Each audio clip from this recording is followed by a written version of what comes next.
looking at the aspect of growing in the grace of God in the last session. हम पिछले session में देख रहे थे प्रभु में बढ़ने के बारे में, विश्वास में बढ़ने में। There's no limit to God's grace upon us. परमेश्वर के अनुग्रह की हमारे पास जो प्रभु का अनुग्रह होता है उसकी कोई सीमा नहीं है। We must learn to receive more and more grace from God. और हमें सीखना है कि हम परमेश्वर से अनुग्रह और अधिकाई से कैसे पाएं। And we spoke about some of the hindrances that come in the way of receiving grace from God. और हमने देखा था कुछ बाधाओं को जो इस अनुग्रह को हमारे पास आने से रोकती है। I covered three hindrances that come in the way of receiving more and more grace. हमने अब तक 3 बाधाओं को देख लिया जो इस अनुग्रह को आने से रोकते हैं। First was pride. सबसे पहला था घमंड। Proverbs 3:34 says, God resists the proud, he gives grace to the humble. और ऋतुवचन में पढ़ते हैं परमेश्वर जो है घमंडी से घृणा करता है और जो नम्र है उसको ऊंचा करता है। The more we humble ourselves before God, the more we can receive grace from God. जितना हम अपने आप को नम्र करते हैं उतना ही परमेश्वर हमारे को अनुग्रह देते हैं। Second hindrance is related to pride, that is having bitterness and unforgiveness against people. और दूसरी जो बाधा है वो है घमंड होना, जो हम दूसरों को माफ करने के लिए हमारे बाधा आती है। In 12th chapter of Hebrews, verse 15 is written, see that no one misses the grace of God, that no bitter root grows up to cause trouble and defile many. और इब्रानियों 12-15 में पढ़ते हैं, और ध्यान से देखते रहो ऐसा ना हो कि कोई परमेश्वर के अनुग्रह से वंचित रह जाए या कोई कड़वी जड़ फूट कर कष्ट दे और उसके द्वारा बहुत से लोग अशुद्ध हो जाएं। Be having fellowship with God one-to-one is the grace of God. It allows us to come to Him freely and joyfully in the name of Jesus by the blood of Jesus. और परमेश्वर ने हमें याद दिया कि हम उसका व्यक्तिगत तौर पे उसने हमारे को आजाद दिया और हम आजादी से उसके पास आ सकते हैं। But we can't enjoy fellowship with God if we have bitterness in our hearts. पर हम परमेश्वर की संगति का आनंद तब तक नहीं ले सकते जब तक ये कड़वी जड़ या कड़वाहट हमारे हृदय में है। That's why in Mark 11 chapter verse 24 and 25 Jesus says, और इसीलिए प्रभु यीशु मसीह ने मरकुस 11 उसकी 24 और 25वीं आयत में बोलते हैं, whatever you ask for in prayer, believe you receive it will be yours. When you stand praying, hold anything against anyone, forgive him, that the Father will forgive you. इसलिए मैं तुमसे कहता हूं कि जो कुछ तुम प्रार्थना करके मांगो तो प्रतीति कर लो कि तुम्हें मिल गया और तुम्हारे लिए हो जाएगा। और जब कभी तुम खड़े होकर प्रार्थना करते हो तो यदि तुम्हारे मन में किसी और के से कुछ विरोध हो तो क्षमा करो, इसलिए कि तुम्हारा स्वर्गीय पिता भी तुम्हें तुम्हारे अपराध क्षमा करेगा। The third hindrance is idolatry. और जो तीसरी बात है वो है मूर्ति पूजा। And last week we spent the whole session only on this aspect of idolatry. और पिछला जो हमारा सत्र था उसमें पूरा समय हमने इसी मूर्ति पूजा पे ही मनन किया था। Based on Jonah chapter 2 verse 8, where Jonah from the belly of the fish says, और हमने देखा था इसको योना 2:8 के हिसाब से, जहां पे योना मछली के पेट में है, those who cling to worthless idols forfeit the grace that could be theirs.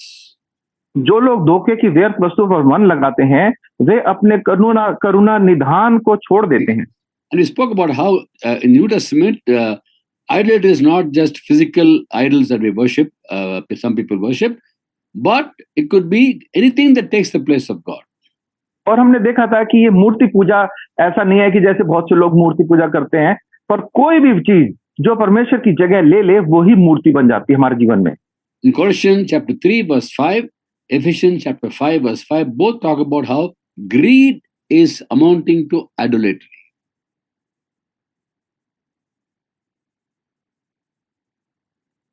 कि लोभ जो है मूर्ति पूजा के बराबर है। So greed is wanting to have something that you don't really need it, but because somebody else has it, you want to have it. It comes out of envying and out of coveting.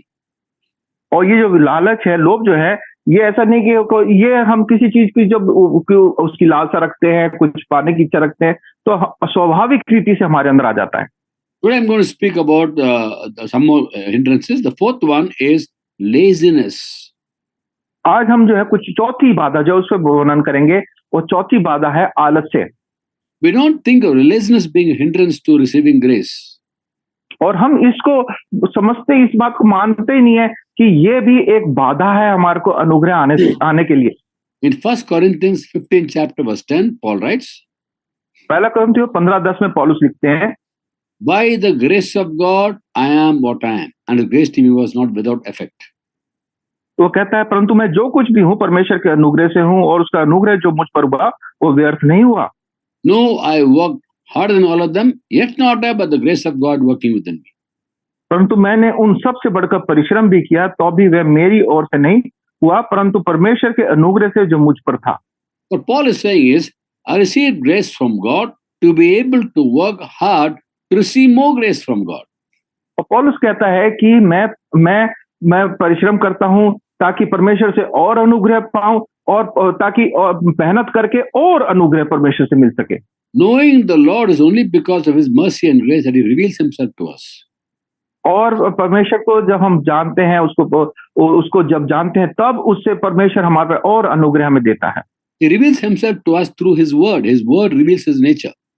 और परमेश्वर अपने वचन के द्वारा से जो वचन उसके स्वभाव को हमारे पर प्रकट करता है उस परमेश्वर अपने आप को हम पे उसके द्वारा से प्रकट करते हैं।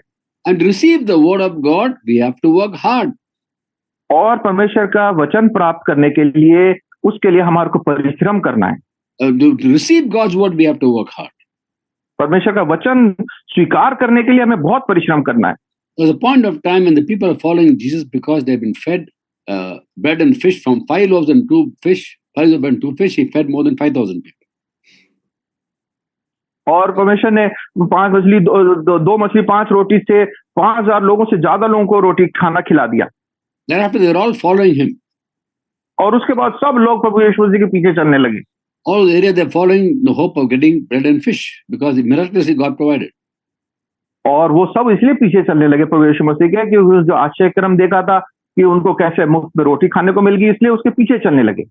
When He sees them following Him और जब प्रभु यीशु मसीह उनको देखते हैं कि वो कैसे उनके पीछे आ रहे हैं for the sake of physical food, और सिर्फ शारीरिक भोजन के लिए, tells them in John 6:27, और यूहन्ना 6:27 में प्रभु यीशु मसीह उसको बोलते हैं उनको बोलते हैं do not work for food that spoils, but for food that endures to eternal life.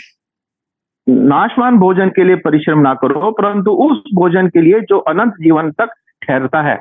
You're working so hard to get bread and fish. तुम इतना मेहनत कर रहे हो सिर्फ ये रोटी और मछली के लिए। In today's context, people work so hard to make money, to have a good life for themselves, for food, shelter, clothing, and all these things more than what they need. They work so hard for that. और आज के संदर्भ में देखें तो लोग बहुत परिश्रम करते हैं कि उनको लोग अच्छा रहना कल हो जाए, मकान हो जाए, खाना कपड़ा मिल जाए और उसके लिए बहुत परिश्रम करते हैं। So you work for food that endures to eternal life, He tells them. और वो उस भोजन के लिए परिश्रम करते हैं जो अनंत काल के लिए है ही नहीं, थोड़े समय के लिए भोजन है उसके लिए परिश्रम करते हैं। Which means we have to work hard to be able to receive and understand the scriptures. इससे का मतलब ये है कि हमें बहुत परिश्रम करना है कि हम वचन को पढ़ सकें और उसको समझ सकें। It's by the grace of God that today He writes the scriptures in our hearts and minds. और ये परमेश्वर का अनुग्रह ही है जिसके द्वारा से वो हमारे हृदयों में परमेश्वर के वचन को लिख देता है, छाप देता है। Just imagine how it must have been in those days at Mount Horeb when God wrote the 10 commandments on tablets of stone for Moses to see. और ये कैसा हुआ होगा जब होरेब पहाड़ पे परमेश्वर ने मूसा के लिए जो 10 आज्ञाएं थी वो लिखी थी ताकि सब लोग उसको देख सकें। God Himself wrote the scriptures probably by fire on the stone, and Moses took the stone. That's all. He just took it. He didn't write it. The Lord wrote it. और परमेश्वर ने शायद आग के द्वारा से उन पट्टियों पे किस तरह से उसने लिखा उन अपने वचन को व्यवस्था को, और मूसा को उसको लेके जाना था, लोगों को दिखाना, मूसा को सिर्फ स्वीकार करना था उसको। Imagine how spectacular it must have been if you were there with Moses watching God do it. कितना अद्भुत रहा होगा कि अगर हम मूसा के साथ होते और इस काम को परमेश्वर को करते हुए देख सकते। It's far more exciting when the Lord says He's going to write His word in our hearts and minds. पर इससे भी अद्भुत बात यह है जब परमेश्वर कहता है कि वो हमारे हृदय में, हमारे मन में अपनी व्यवस्था को, अपने वचन को लिख देगा। It's prophesied through the prophet Jeremiah in chapter 31 verse 33. जर्मया 31 उसकी 33वीं आयत में ये बात जर्मया लिखता है। God says through Jeremiah, I'll put my law in their minds and write it in their hearts. और परमेश्वर ने जर्मया को बताया कि मैं अपनी व्यवस्था उनके मन में समाऊंगा और उसे उनके हृदय पर लिखूंगा। And that prophecy has now been fulfilled according to the book of Hebrews chapter 8 verse 10. और इब्रानियों 8वां अध्याय उसकी 10वीं आयत के अनुसार ये बात जो है अब पूरी हो रही है। Today, God is writing or wants to write His word in our hearts and minds. आज परमेश्वर अपने वचन को, अपनी व्यवस्था को हमारे हृदय में, हमारे मन पे लिखना चाहते हैं। It's nothing but the grace of God. और ये कुछ नहीं, सिर्फ परमेश्वर का अनुग्रह ही है। For Him to do it, we must be hardworking and spend time listening to Him. और ऐसा करने के लिए हमें परिश्रमी होना चाहिए और समय बिताना ताकि हम उसकी सुन सकें। In Colossians 3:16, Paul writes, "Let the word of Christ dwell in you richly as you teach and admonish one another with all wisdom." कुलुस्सियों 3:16 में पढ़ते हैं, मसीह के वचन को अपने हृदय में अधिकाई से बसने दो और सिद्ध ज्ञान सहित एक दूसरे को सिखाओ और चिताओ। God wants to do it. He wants to write the word in our hearts and minds. Are we willing to let Him do it? So Paul said, "Let परमेश्वर God dwell in you richly." Let God do it. Allow Him to do it. परमेश्वर चाहते हैं कि हमारे हृदय में, हमारे मन में अपनी व्यवस्था को लिख दें, पर हमें क्या हम उसको ऐसा करना दे रहे हैं? हम उसको करने दें, उसको अपने हमारे हृदय और मन में अपने वचन को लिखने दें। For that, we have to work hard. और ऐसा होने के लिए हमारे को परिश्रम करना है। He wakes up morning by morning. Isaiah writes in Isaiah chapter 50, verse 4. और ये यशायाह 15 उसकी 4थी आयत में यशायाह लिखता है, 50, chapter 50. अच्छा, यशायाह 50वां अध्याय उसकी 4थी आयत में परमेश्वर कहते हैं, वो यशायाह लिखता है कि वो मुझे भोर को उठाता है। The sovereign Lord has given instructed tongue to know the word to sustain the weary. He wakens me morning by morning, wakens my ear to listen like one being taught. मैं प्रभु यहोवा ने मुझे सिखाने वालों की जीभ दी कि मैं थके हुओं को अपने वचन के द्वारा संभालना जानूं। भोर को वह नित्य मुझे जगाता और मेरे कान खोलता है कि मैं शिष्य के समान सुनूं। God wakes us in the morning. When He wakes up in the morning for us to listen to Him, are we getting up or are we lazy to sleep for some more time? जब परमेश्वर हमें भोर को जगाता है कि अपने वचन को हमें सिखाए, सुनाए, तो क्या हम सुबह उठते हैं या उसको आलस्य करते हैं उठने में? Now, that's why we need to be hardworking and not be lazy. When God says get up, we have to get up. इसलिए हमारे को परिश्रमी होना चाहिए, आलस्य नहीं रखना चाहिए कि जब परमेश्वर कह रहा है उठो तो हमें उठना चाहिए। The last more than 44 years as a Christian, about 44 years now, 3 times I heard the audible voice of God. 3 times I heard the audible voice of God. भाई बता रहे हैं कि अपने 44 साल के मसीह जीवन में 3 टाइम्स और 2 टाइम्स रहता है? 3 times. 3 टाइम, 3 बार परमेश्वर की आवाज कान से सुनी है भाई ने। First time, Lord says, early morning, Raj, get up. और पहली बार सुना, सुबह सुबह परमेश्वर की आवाज सुना, राज उठ जा। 10 years later, Raj, get up early morning. और 10 साल के बाद फिर आवाज आई एक बार, राज सुबह सुबह कि राज उठ जा। And He wanted me to get up and spend time with Him, to listen to Him, to talk to Him, to pray with Him, to have fellowship with Him. और परमेश्वर चाहते हैं कि मैं उठूं, भाई उठे और भाई की आवाज सुने, उसके साथ संगति करें, उसके साथ बातचीत करें। The third time, only one word, early morning, Raj. और तीसरी बार सुबह सुबह एक आवाज आई, सिर्फ राज। What is the meaning of Raj? Early morning, Raj means Raj, get up. और सिर्फ राज बोलने का मतलब क्या है? सुबह सुबह कि राज उठ जा। Since then, I know when He wakes up morning, my eyes open, I'm supposed to get up. I don't need a voice of God tell me that. Sometimes it's difficult, but I get up. But once I get up and spend time with God, it's such a beautiful time it is. और अब तो है, आंख अपने आप उठ जाती है, आंख खुल गई मतलब मेरे को उठना है, परमेश्वर ने मुझे उठा दिया कि मैं उठूं और उसके साथ समय बिताऊं। और एक बार जब उठ जाते हैं, भाई बता रहे हैं, उसके साथ संगति करते हैं तो बहुत ही आनंद का समय मिलता है। It's nothing but the grace of God that He actually talks to us and as He ministers to us one to one. और ये कुछ नहीं, सिर्फ परमेश्वर का अनुग्रह है कि हमसे हमारे पास आता है और हमारे साथ व्यक्तिगत रूप से बात करना चाहता है और करता है। And there's nothing but the grace of God. But because of our laziness, we tend to postpone. Sometimes what happens, I myself used to do it earlier. That when He wakes up in the morning, I say, Lord, please give me some more time to sleep. और ये हम सबके साथ होता है कि जब भाई बता रहे हैं कि शुरू में भाई के साथ भी होता था कि भाई परमेश्वर जब उठाता है तो भाई बोलते थे, प्रभु थोड़ा समय और दे दे सोने के लिए। 4 o'clock I get up. I know it's time to get up. I said, Lord, I'm so tired. You're so gracious, Lord. And Lord, let me sleep for some more time. 5 minutes. तो 4 बजे भाई को परमेश्वर उठा देते थे। भाई कहते, प्रभु आप जानते हैं, आप तो इतने अनुग्रहकारी हैं, आप जानते हैं मैं इतना थका हुआ हूँ, 5 मिनट मुझे और सोने दीजिए। So God keeps quiet. If He keeps quiet, it means approval. और परमेश्वर चुप हो जाते हैं। उनका चुप हो जाने का मतलब ये है कि वो मान के स्वीकार कर लिया उन्होंने। So after 5 minutes, I get up and the clock says 8 o'clock. और भाई जब 4 बजे 5 मिनट बाद उठते हैं और देखते हैं तो घड़ी देखते हैं तो वो 8 बजे हुए होते हैं। 4 hours of intimate fellowship with God is gone simply because that 5 minutes became 4 hours. और वो परमेश्वर के साथ जो एक घनिष्ठ संगति और बड़े सुंदर संगति का समय होना था, वो उस 5 मिनट की नींद के चक्कर में 4 घंटे वो संगति खो गई। Now I become a little bit wiser. और अब भाई समझदार हो गए हैं।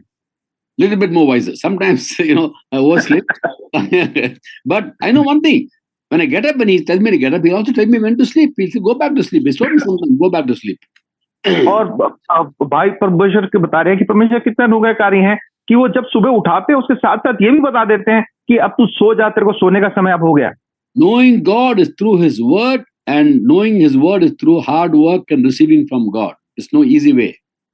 और परमेश्वर के अनुग्रह को उसके वचन से प्राप्त करना और उसके वचन को परिश्रम के द्वारा ही हम प्राप्त कर सकते हैं, इसके अलावा कोई मार्ग नहीं है। Sometimes people ask me questions like, how do you know the Bible so well? You got a very good memory. They don't know. It's not about my memory. It's just that God told me he will teach me. For him to teach me, I must listen to him. और बहुत से लोग भाई को बोलते हैं, भाई आपकी याददाश्त बहुत अच्छी है, आप पूरी बाइबल आपको रटी हुई है।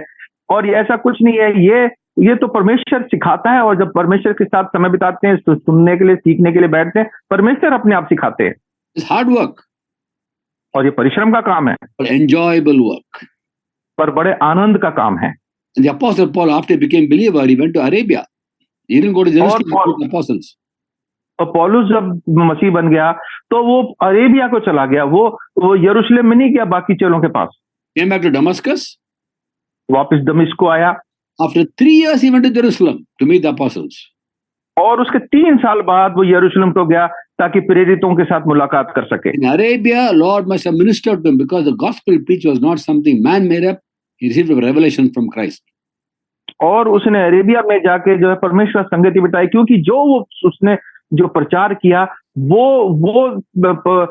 अलग ही संदेश था जो परमेश्वर ने उसको सिखाया था। So please depend upon the Lord. Don't depend upon men of God or women of God or prophets. When you depend upon God, God will make the man of God or woman of God run behind you to share the word of God. इसलिए आप परमेश्वर के वचन के लिए किसी भाई के पीछे, मसीह के सेवक के पीछे, किसी भाई बहन के पीछे ना भागे, आप परमेश्वर के पीछे भागे, वो आपको अपना वचन सिखाएंगे। So it's hard work but enjoyable work. And because we are lazy, we miss out on golden moments in the ministry, which is the grace of God. और ये मेहनत का काम है, और कई बार हम आलस्य करते हैं तो ये अद्भुत समय और संगति का और सेवकाई का जो परमेश्वर हमें सिखा के कराना चाहता है वो हम खो देते हैं। Ministry is by the grace of God, according to Paul, Ephesians 3rd chapter verse 7. और इफिसियों 3:7 के अनुसार पौलुस कहते हैं कि ये सेवकाई ये सुसमाचार परमेश्वर के अनुग्रह से ही है। 7th and 8th verse actually. 7वीं और 8वीं आयत में हम इसको पढ़ सकते हैं। Read it in Hindi. Could you please read Ephesians 3rd chapter verse 7 and 8. और मैं परमेश्वर के अनुग्रह के उस दान के अनुसार जो उसकी सामर्थ के प्रभाव के अनुसार मुझे दिया गया, उस सुसमाचार का सेवक बना, पर मुझ पर जो सब पवित्र लोगों में से छोटे से भी छोटा हूँ, यह अनुग्रह हुआ कि मैं अन्य जातियों को मसीह के अगम्य धन का सुसमाचार सुनाऊं। So he says, my ministry to the Gentiles is by the grace of God, and but through his grace he gave me power. और वो कहता है ये मेरा जो परमेश्वर का जो मैं सेवा अन्य जातियों में करता हूँ, ये परमेश्वर के अनुग्रह से हुआ है, और इसके लिए परमेश्वर ने मुझे सामर्थ दी है। How does the power come? और ये सामर्थ कैसे मिली है? Through the Holy Spirit's anointing. पवित्र आत्मा जी के अभिषेक से। So I come to the 5th point. और हम अब इसी के साथ 5वें पॉइंट पे आ जाते हैं। What's hindrance in receiving grace? 5वीं बाधा जो अनुग्रह को आने से रोकती है, That is resisting the Holy Spirit's anointing. वो है पवित्र आत्मा जी के अभिषेक को स्वीकार करने में से पीछे हटने से, उसको बाधा बनने से। The Holy Spirit brings us the gospel first, accept Christ. Some resist that also. Some others, they receive Christ in the hearts but don't want to be filled with the Spirit on a regular basis. और हम जब परमेश्वर हम उद्धार करते हैं, पवित्र आत्मा जी के वचन को सुन के, उस पवित्र आत्मा जी के द्वारा से हमारा उद्धार होता है, पर लोग जो है सुसमाचार स्वीकार करने के बाद, उद्धार पाने के बाद, पवित्र आत्मा जी के को अब स्वीकार करने में बाधा बन जाते हैं। Now, in Acts 7:51, when Stephen testified before the Jews, he says, "You always resist the Holy Spirit."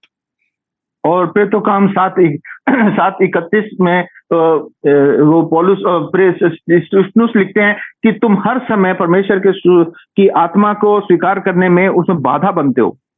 Now they were hearing the gospel, but they were resisting the Spirit because the Spirit brought the gospel to them. So through the Holy Spirit, the gospel came to the Jews, but they resisted because they didn't want to accept Christ.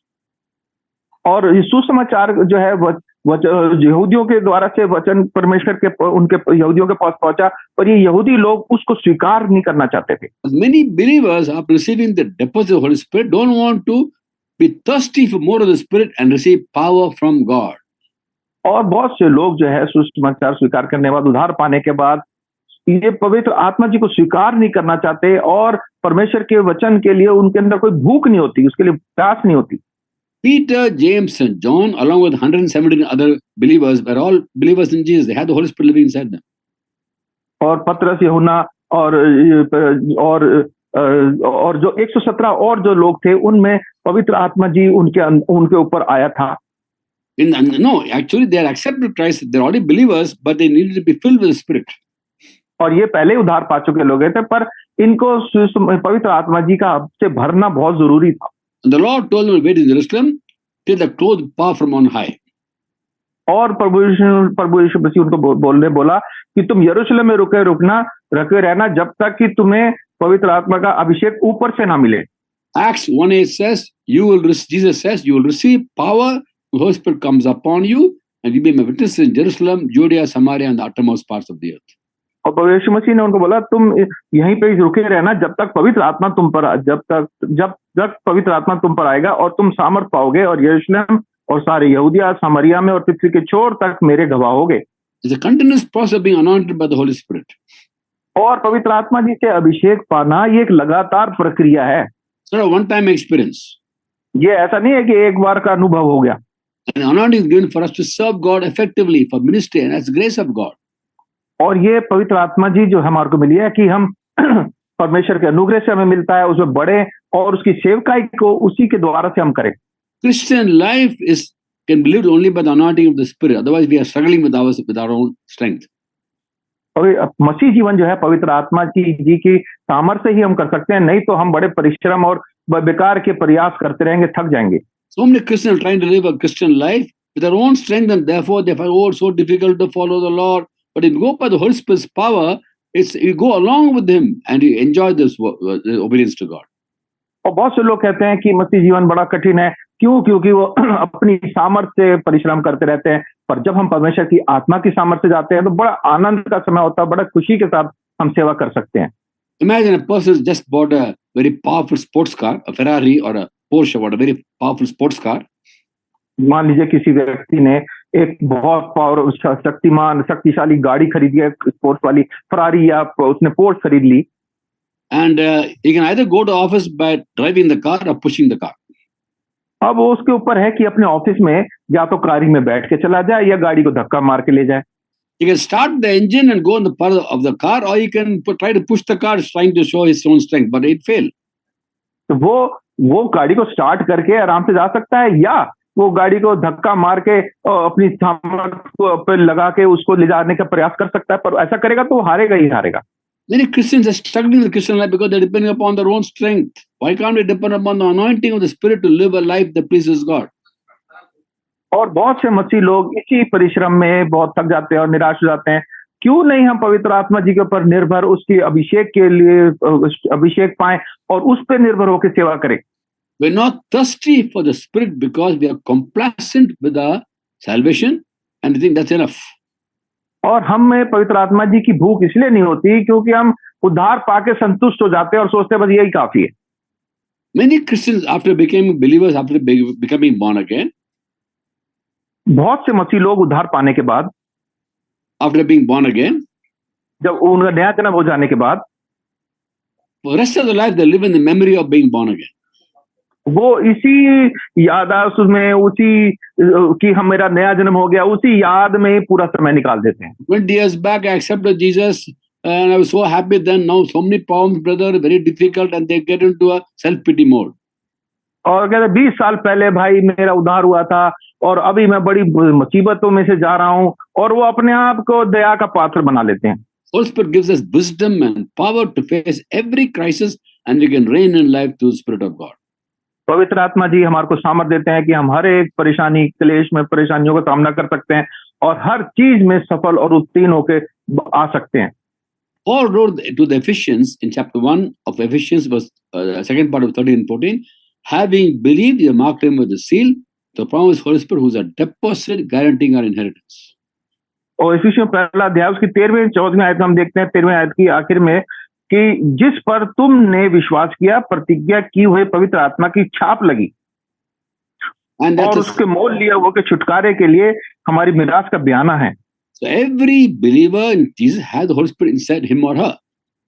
हर एक विश्वासी के अंदर परमेश्वर का आत्मा उस स्त्री में या पुरुष में उसके अंदर है। वो The same letter, please read Ephesians 5:18, 5th chapter, verse 18.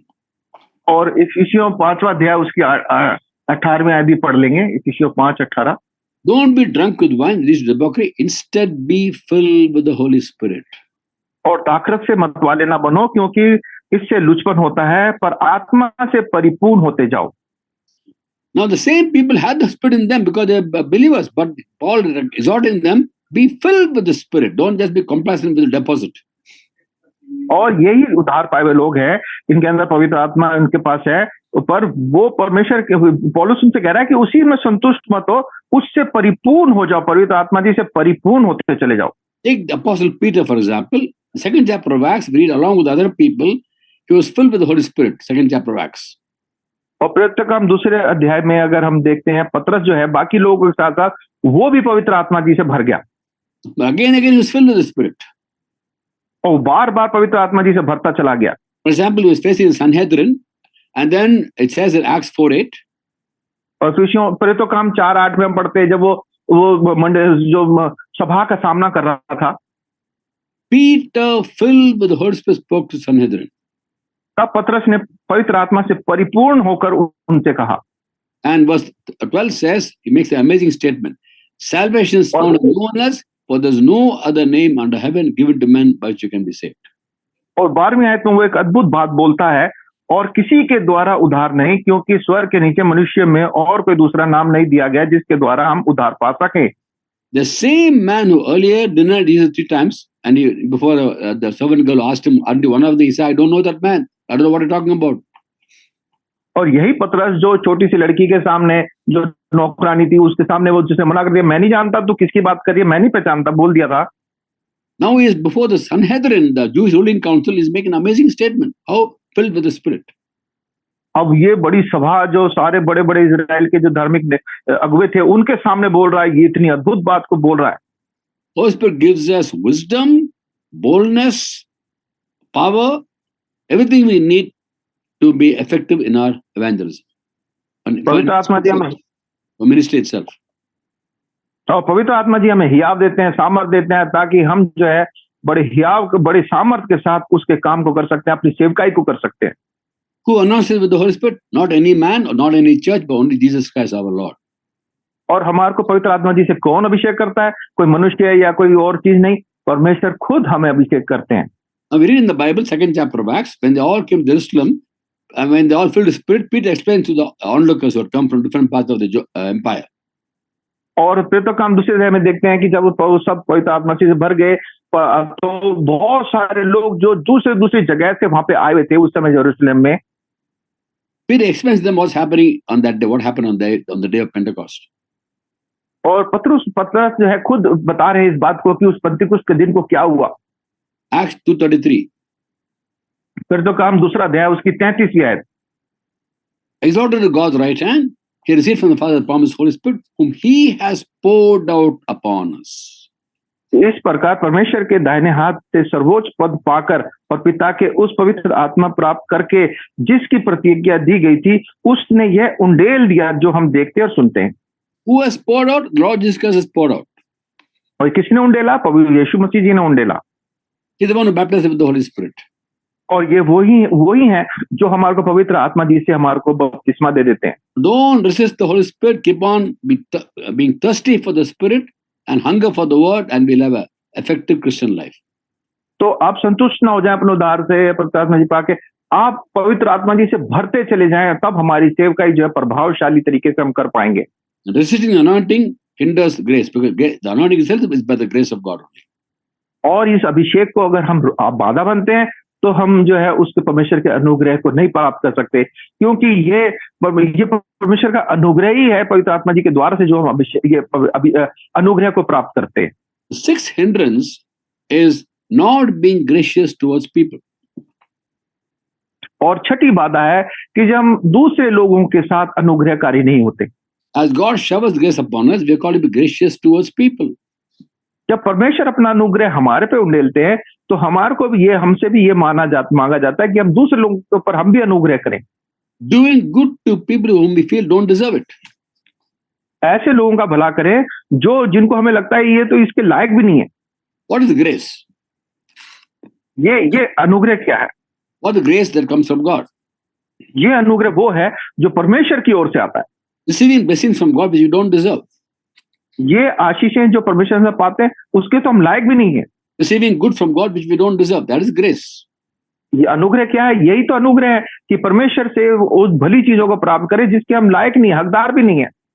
Because God has shown grace to us, we are called to be gracious to other people. क्योंकि परमेश्वर ने हमारे पे अनुग्रह किया, परमेश्वर चाहते हैं कि हम भी दूसरे लोगों पर अनुग्रहकारी हों।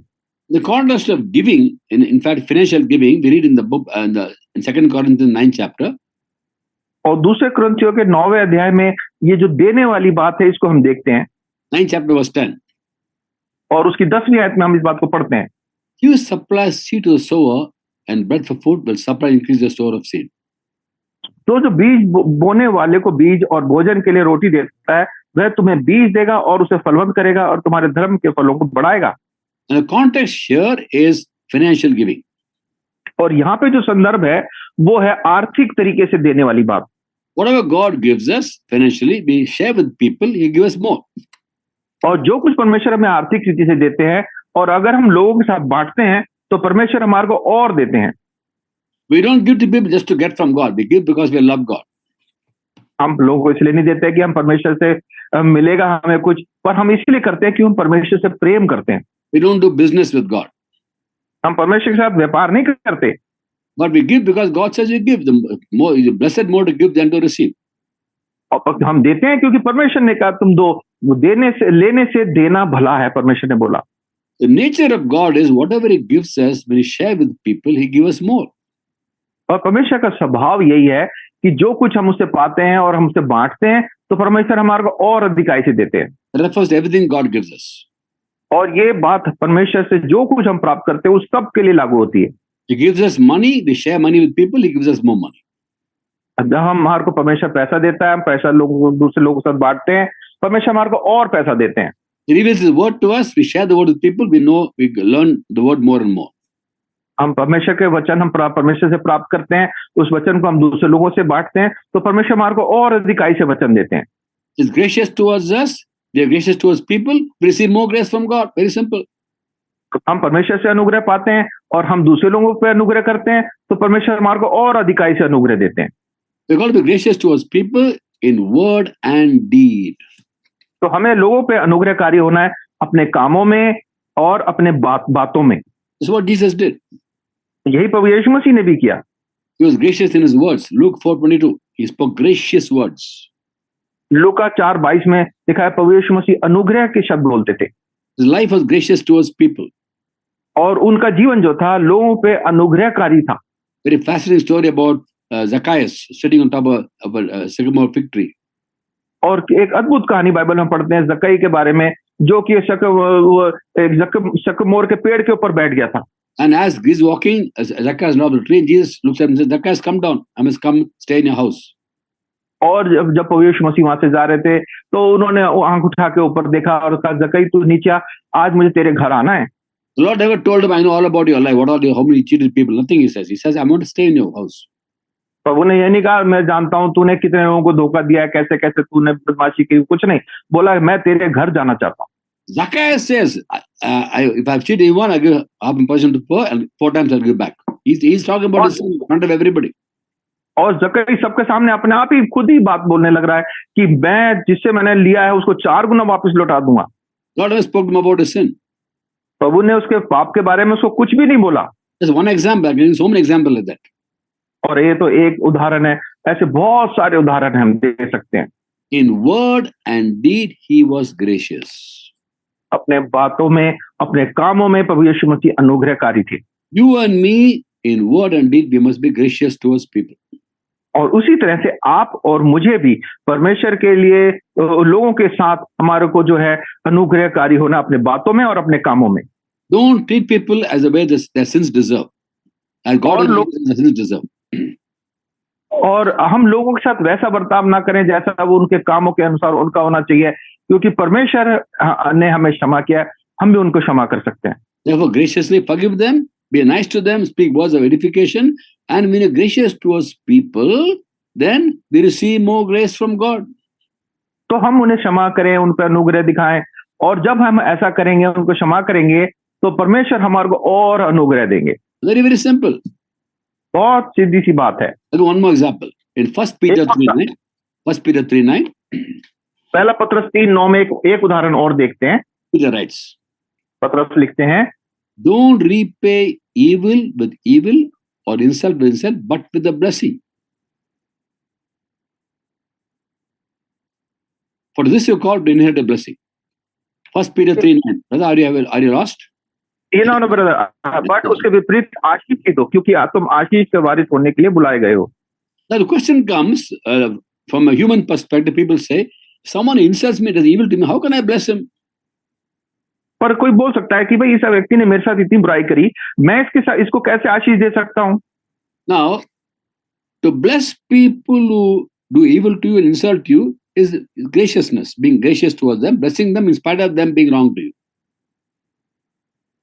रिपीट करना ब्रदर, एक फोन डिस्टर्ब कर रहा है। Okay. Blessing people who insult us and curse us is graciousness. और जब लोग हमारे को श्राप देते हैं, हम उनको आशीष देते हैं, तो ये अनुग्रह, इससे हमारे को हमें अनुग्रह मिलता है। No. This is actually an expression of grace. When you're nice to people, bless people, bless you, it's an expression of grace, of graciousness. Okay, जब लोग हमारा बुराई करते हैं और हम उनको क्षमा करते हैं, तो ये हम अपने अनुग्रह को प्रकट करते हैं इस तरीके से। And what happens? We receive grace from God. We receive blessings from God. और इसका परिणाम क्या होता है कि परमेश्वर से हमें और अनुग्रह मिलता है और आशीष मिलती है। And therefore, God wants us to bless people, so you do it. And then you'll see the amazing blessings that God himself gives to us because he knows we have obeyed him. और जब हम ऐसा करते हैं, परमेश्वर हम उन लोगों को माफ कर देते हैं जैसे परमेश्वर चाहता है कि हम करें, तो परमेश्वर हम देखेंगे परमेश्वर हमारे को कितनी आशीष और अनुग्रह हमें देंगे।